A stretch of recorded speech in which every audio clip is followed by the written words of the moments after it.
اعوذ باللہ من الشیطان الرجیم بسم اللہ الرحمن الرحیم۔ میں ہوں سردار عامر ظہیر ایڈوکیٹ اور آپ دیکھ رہے ہیں میرا YouTube channel house of justice. آج کی ویڈیو میں آپ کو میں ایک سکرین پر سامنے فرد دکھا رہا ہوں۔ یہ ایک کمپیوٹرائزڈ فرد ہے، نقل رجسٹر حقداران زمین مثل میعادی۔ ایک تو میں اس میں آپ کو پڑھنا بتاؤں گا کہ اس کو کس طریقے سے پڑھتے ہیں۔ سیکنڈلی اس میں جو قطعات لکھے ہوتے ہیں، یہ جو آپ کے سامنے کالم نمبر 5 میں قطعت ایک لکھا ہوا ہے، تو اس کا کیا مطلب ہے، اسپیشلی اس کے بارے میں کویسچنز پوچھے گئے تھے۔ تو آج کی ویڈیو کا بیسیکلی مقصد یہ ہے کہ اس کے بارے میں بتا دوں، لیکن اس کے ساتھ ساتھ میں چونکہ یہ تو ایک کالم ہے، تو میں نے کہا چلیں اس میں سارے جتنے کالمز ہوتے ہیں سب کے بارے میں تفصیل سے بات کر لی جائے۔ یہ آپ کے سامنے ہے، سب سے اوپر دیکھیں نقل رجسٹر اقداران زمین مثل میعادی۔ یہ کمپیوٹرائزڈ فرد ہے۔ اس وقت دو طرح سے آپ کو فرد ملیں گے۔ ایک وہ موضع جات، وہ علاقے جن کا ریکارڈ کمپیوٹرائزڈ ہو چکا ہے، ان کا فرد آپ کو اراضی ریکارڈ سینٹر سے اس طرح ملتا ہے جس میں یہ کمپیوٹر پرنٹ ہوتا ہے۔ جبکہ وہ علاقے، چونکہ ابھی سارے علاقے کمپیوٹرائزڈ نہیں ہوئے، ان کا ریکارڈ کئی جگہوں پر مینول ہے، اور جو مینول ریکارڈ ہے وہ اس کا جو ریکارڈ ہوتا ہے وہ پٹواری کے پاس ہوتا ہے۔ تو یہ جو میرے سامنے ہے، یہ آپ کے سامنے کمپیوٹر جنریٹڈ ڈاکومنٹ ہے۔ اس کا مطلب ہے اس موضع کا ریکارڈ کمپیوٹرائز ہو چکا ہے اور یہ اراضی ریکارڈ سینٹر نے جاری کیا ہے۔ جو پٹواری جاری کرتا ہے وہ ہاتھ سے لکھتا ہے، اس کے پاس ایک فارم ہوتا ہے، ایسا ہی فارم ہوتا ہے، یہی کالمز ہوتے ہیں، لیکن وہ اس کو فل ہاتھوں سے کرتا ہے اپنی رائٹنگ میں۔ تو یہ آپ کے سامنے میں نے فرد رکھا ہے، آپ اس کو دیکھ لیں۔ شروع میں لکھا ہوتا ہے موضع یا محال۔ محال سے مراد موضع ہی ہوتا ہے کہ کس موضع کا یہ فرد ہے۔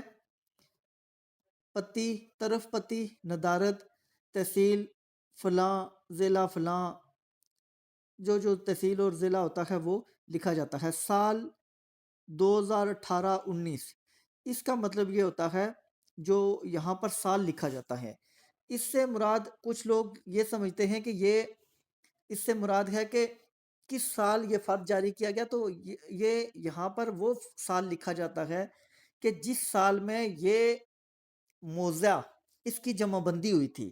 کیونکہ جمع بندی کا قانون تو یہ ہے کہ ہر 4 سال کے بعد موضع جات کی نئی جمع بندی ہوگی، لیکن یہاں پر ہمارے ہاں چونکہ جو پٹواری ہیں ان کی تعداد کم ہے، رش زیادہ ہے ان کے پاس کام کا، تو ہر سال جمع بندی نہیں ہوتی، ہر 4 سال کے بعد۔ ویسے تو قانون ہے کہ ہر 4 سال کے بعد ہوگی، لیکن کئی موضوعات ایسے ہیں جن میں، یہاں راولپنڈی کی میں بات کر رہا ہوں، جن میں 1990-91 کے بعد ابھی تک جمع بندی نہیں ہوئی، حالانکہ قانون 4 سال کا ہے کہ 4 سال کے بعد ہوگی تو جمع بندی نہیں کی جاتی۔ لیکن یہ جس ابھی موضوع کی میں بات کر رہا ہوں، اس میں سال 2018-19 لکھا ہے، تو اس کا مطلب ہے یہ جمع بندی جو لاسٹ ہوئی تھی وہ 2018-19 میں ہوئی تھی۔ اس کے بعد ورک نمبر، یہ ان کا اپنا ہے کہ یہ مثل میعادی کا رجسٹر ہوتا ہے، تو اس کے پیج نمبر جس میں انٹری یہ ہوتی ہے ہر ایک کی الگ سے سیریل وائز، وہ پیج نمبر لکھا ہوتا ہے اوپر۔ اسی کے اوپر پیج جو ورک نمبر ہے، اسی کے اوپر ایک QR کوڈ ہے، اس کو سکین کریں گے تو آپ کو کمپیوٹرائزڈ وہ آپ کے موبائل پر سکرین پر آپ کو نظر آ جائے گا اس کی تمام ڈیٹیل۔ اب نیچے جو کالمز ہیں، سب سے پہلے نمبر کھیوٹ ہوتا ہے۔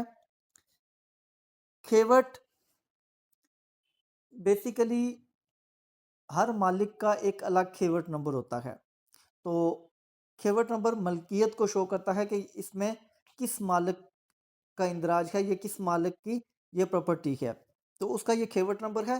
ہر جمع بندی میں کھیوٹ نمبر چینج ہو جاتا ہے، یہ بات آپ یاد رکھیں کہ ہر جمع بندی کے بعد کھیوٹ نمبر چینج ہو جاتا ہے۔ اس کے بعد اگلا کالم نمبر 2، نمبر خطونی۔ خطونی کاشتکار کو ظاہر کرتا ہے کہ اس کو کاشت کون کر رہا ہے، اور نمبر خطونی جو ہے یہ بھی چینج ہو جاتا ہے۔ کھیوٹ اور خطونی نمبر چینج ہو جاتے ہیں، اس سے کسی پراپرٹی کی آپ پہچان نہیں کر سکتے۔ کیونکہ آپ کوئی پرانا فرد لیں جو جمع بندی سے پہلے کا ہے، اور جب نئی جمع بندی ہوئی تو اس کے بعد کا فرد لیں، تو آپ کو نظر آ جائے گا کہ اسی پراپرٹی کے کھیوٹ اور خطونی نمبر الگ الگ ہیں، تو کئی لوگوں کو اس کی سمجھ نہیں ہوتی، تو وہ پریشانی کا باعث بنتی ہے ان کے لیے کہ یہ الگ نمبر کیوں ہیں۔ تو کھیوٹ اور خطونی نمبر کسی زمین کی پہچان کے اصل نام نہیں ہیں، یہ صرف پٹواری حضرات یا محکمہ مال میں کسی ایک پراپرٹی کی ان کی اپنی وہ شناخت وغیرہ کے لیے ہوتا ہے، لیکن کوئی بھی پراپرٹی کھیوٹ خطونی نمبر سے اس کی آپ پہچان نہیں کر سکتے، اس کو ڈھونڈ نہیں سکتے، اس کے لیے خسرہ نمبر ہوتا ہے۔ تو کھیوٹ اور خطونی نمبر کسی بھی جمع بندی کے بعد چینج ہو جاتے ہیں۔ اس کے بعد اگلا کالم دیکھیں، میں تھوڑا سا اس کو زوم کر لیتا ہوں۔ کالم نمبر 3 ہے نام مالک میں نام والد خاوند قوم اور سکونت۔ یہاں پر جس وہ پراپرٹی کا کوئی شخص مالک ہے تو اس کا نام، ولدیت، قوم، شناختی کارڈ نمبر اور نیچے تصویر بھی لگی ہوتی ہے۔ یہ بات یاد رکھنی ہے کہ جو کمپیوٹرائزڈ موضوع جات ہیں وہاں یہ ساری تفصیل ہے، یہ اس کو جو تصویر ہے وہ بھی موجود ہے، لیکن جو مینول ہیں پٹواری کے پاس ہیں وہاں تصویر نہیں ہوتی، تو یہ ساری ڈیٹیل اس کی ہوتی ہے۔ اس کے بعد اگلا کالم ہے نوعیت حقوق مالک راہن مرتہن، کہ کس طرح کی کس نوعیت کے وہاں پر ملکیت کے حقوق اس آدمی کے ہیں، کیا وہ مالک ہے، اس نے یہ پراپرٹی رہن کی ہوئی ہے یا کسی سے رہن لی ہوئی ہے، وہ اس کی تفصیل لکھی جاتی ہے۔ تو چونکہ یہ جو فرد میں نے آپ کے سامنے رکھا ہے اس میں یہ شخص مالک ہے، تو اس لیے لکھا ہوا ہے مالک قبضہ، کہ وہ مالک بھی ہے اور قبضہ بھی اسی کے پاس ہے۔ مشترکہ کھاتہ میں مخصوص حصہ، کہ اس مشترکہ کھاتہ میں اس شخص کا حصہ کتنا ہے، کہ اس شخص کا اس پراپرٹی میں حصہ کتنا ہے۔ یہ 598 یہ اس طریقے سے بنایا گیا ہے، اگر آپ دیکھیں کالم نمبر 6 کو تو سالم کھاتہ، کہ یہ ٹوٹل کھیوٹ ہے، یہ 17 کنال 9 مرلے پر مشتمل ہے، 17 کنال 9 مرلے پر مشتمل ہے۔ اب اس شخص کو جو حصہ رقبہ منتقلہ لکھا گیا ہے 2 مرلے 136 اسکوائر فٹ، کہ یہ تقریباً 2.5 مرلے ہے، ٹھیک ہے۔ تو اب اس کو یہ جو 17 کنال 9 مرلے کو آپ اگر پہلے مرلوں میں کنورٹ کریں تو یہ بنتے ہیں، مرلوں میں آپ کو پتہ ہے 1 کنال 20 مرلے کی ہوتی ہے، تو 17 کو آپ 20 سے ملٹیپلائی کریں تو یہ 340 کنال بن جاتی، 340 مرلے بن جاتی ہے، اور 9 مرلے اس میں ایڈ کریں تو 349 مرلے۔ اب چونکہ اس شخص کا حصہ 2.5 مرلے ہے، آدھا مرلہ، تو ان 349 مرلوں کو آپ اس میں مطلب ایک مرلے کو آدھا مرلہ مطلب ایک مرلے میں آدھا اور پھر آدھا کر کے تو 2 آدھے مرلے ہوں گے تو ایک مرلہ بنے گا، جو اس شخص کے 136 اسکوائر فٹ ہیں، تو اسی فارم میں ہم اس کو لے کے آئیں گے چھوٹی اکائی میں۔ تو اس لیے 349 کو چونکہ ایک مرلے کو ہم نے تقسیم کرنا ہے، اس شخص کا آدھا مرلہ ہے تو آدھے آدھے مرلے میں 2 ہوتے ہیں، تو 349 کو 2 سے ملٹیپلائی کریں تو یہ 698 مرلے آ گیا۔ اب 698 مرلے میں سے اس شخص کی 5 حصہ ہے، تو 5 سے مراد ہے کہ یہ 5 آدھے آدھے حصے ہیں، ٹھیک ہے۔ تو جب ان کو 5 کو 2 سے تقسیم کریں گے تو یہ 2.5 مرلے بن جائے گا، 2 مرلے 136 اسکوائر فٹ۔ تو اس شخص کو رقبہ جو منتقلہ ہے وہ 2 مرلے 136 اسکوائر فٹ مطلب کہ 2.5 مرلے اس کا حصہ ہے۔ یہ مخصوص رقبہ بمطابق حصہ، یہ کالم نمبر 3 ہے، 3 اے، اس کو آپ دیکھ سکتے ہیں۔ اس کے بعد نیکسٹ کالم دیکھیں، زرعی پاس بک نمبر یہ نہیں ہے۔ اگلا کالم ہے 4 نمبر، نام کاشتکار ما احوال۔ یہاں پر لکھا جاتا ہے کہ یہ پراپرٹی اس پر اس وقت کون شخص قابض ہے، اس کا احوال بھی یہاں لکھا جاتا ہے۔ اگر تو کئی بار ہوتا ہے کوئی شخص زمین خریدتا ہے تو اس کا انتقال یہاں پر خانہ کاشت میں کر دیا جاتا ہے، تو لیٹ سپوز کہ محمد دین نے یہ پراپرٹی خریدی تو لکھا جائے گا محمد دین ما احوال، احوال اب اس کا لکھا جائے گا، اگر اس نے یہ خرید لی ہے تو لکھا جائے گا بطور مشتری، بطور خریدار، بطور بایا، تو اس طرح کے لفظ لکھے جائیں گے.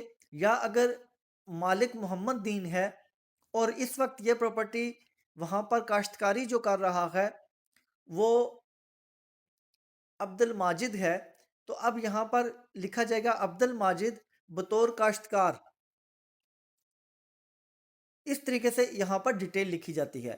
نمبر خسرہ میں نام اگر کوئی ہو، قطعات 1، یہاں پر خسرہ نمبر ہونے چاہیے.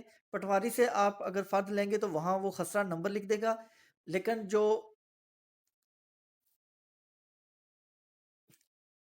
جو یہ کمپیوٹرائزڈ فرد ہوتا ہے تو اس میں قطعات لکھ دیے جاتے ہیں. اور اگر آپ جو لاسٹ پیج ہوتا ہے اس فرد کا وہاں دیکھیں تو وہ خسرے نمبر لکھے ہوتے ہیں. قطعات سے مراد ہے کہ اس کھیوٹ میں کتنے خسرے ہیں. تو قطعات 1 لکھا ہوا ہے تو اس کا مطلب ہے اس کھیوٹ میں صرف ایک خسرہ ہے. اور اس خسرے کا نمبر کہاں لکھا ہوگا وہ میں ابھی آپ کو دکھا دیتا ہوں. آخری پیج جو اس فرد کا ہوتا ہے، آخری پیج جو اس فرد کا ہوتا ہے وہاں پر وہ لکھا ہوتا ہے. میں ابھی آپ کو وہ پیج بھی دکھا دیتا ہوں. قطعات 1 تو صرف ایک ہی خسرہ ہوگا، وہ اس کو میں آپ کو نیکسٹ پیج پر جا کے دکھاتا ہوں. ابھی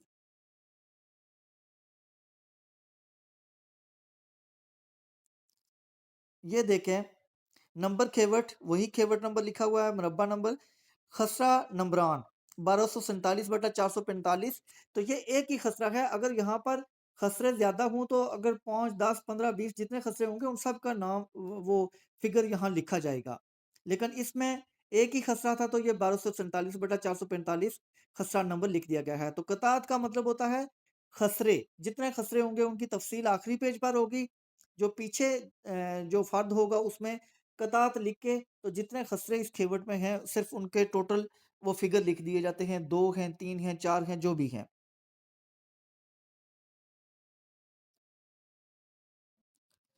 اس کے بعد نیکسٹ کالم ہے 6 نمبر، رقبہ و قسم زمین کھیوٹ ملکیت دار اور میزان خطونی کاشتکار کھیوٹ مالک. اس میں جو زمین ٹوٹل اس کھیوٹ میں ہوتی ہے وہ لکھی جاتی ہے. اس کے بعد اگلے جو کالمز ہیں اس میں وسائل آبپاشی کہ کس طریقے سے اس کی مطلب کہ کوئی کنواں ہے کس طریقے سے وہ دی جا رہی ہے، پانی کہاں سے یہ لایا جا رہا ہے وہ تفصیل ہوتی ہے. لگان جو کاشتکار ادا کرتا ہے، مطلب کہ رینٹ سمجھ لیں کہ وہ اگر کوئی اور کاشتکار ہے تو جو اگر اس کا وہاں پر کوئی رینٹ پے کر رہا ہے تو وہ دیتا ہے. مطالبہ میں تفصیلات، یہ اتنی ضروری کالمز نہیں ہوتے. اور اس کے بعد جو لاسٹ کالم ہوتا ہے وہ اس میں اگر کوئی اس پراپرٹی پر کوئی سٹے ہوا ہے، کوئی انتقال ہوا ہے، کوئی فرد بدر بنا ہے تو اس کی تمام تفصیلات لکھ دی جاتی ہیں. اب پھر اس کا لاسٹ پیج ہوتا ہے، باقی کالمز آلموسٹ وہی ہوتے ہیں. اس میں ایک جو چینج ہوتا ہے وہ میں نے آپ کو ابھی وہ قطعات والا بتایا تھا، اس کی تفصیل ہوتی ہے. اس کے علاوہ جو اس شخص کی جس کا آپ فرد لے رہے ہیں اس کا جو ٹوٹل اس کے نام زمین ہوتی ہے اس کی تفصیل درج ہوتی ہے. یہ جو میزان کل رقبہ منتقلہ 2 مرلے 136 اسکوائر فٹ ہے وہ لکھا ہوتا ہے. اس زمین کی جو ویلیویشن ہوتی ہے وہ بھی یہاں لکھی جاتی ہے. اور پھر لاسٹ پر خریدار کا نام، قوم اور باقی پتہ وغیرہ، قومی شناختی کارڈ نمبر. اور اس کے لاسٹ پر جس شخص نے یہ فرد نکلوایا ہوتا ہے اس کی تفصیل لکھی ہوتی ہے. تو یہ اس طریقے سے یہ فرد پڑھا جاتا ہے. آپ اس کو دیکھ سکتے ہیں آرام سے، اس میں کوئی اتنی زیادہ وہ پرابلم نہیں ہوتی. اوپر تفصیل اردو میں لکھی ہوتی ہے، آپ صرف سمجھنے والی بات ہے. اگر ایک بار سمجھ لیں تو آپ کو بڑی آسانی اس کو سمجھنے میں پڑھنے میں آج ہو جائے گی. تو ویئرز یہ تھی آج کی ویڈیو. امید ہے ویڈیو پسند آئے گی. اگر ویڈیو پسند آئے تو چینل کو سبسکرائب کرنا نہ بھولیے گا. اسی کے ساتھ اجازت چاہتا ہوں، اپنی دعا میں یاد رکھیے گا. فی امان اللہ.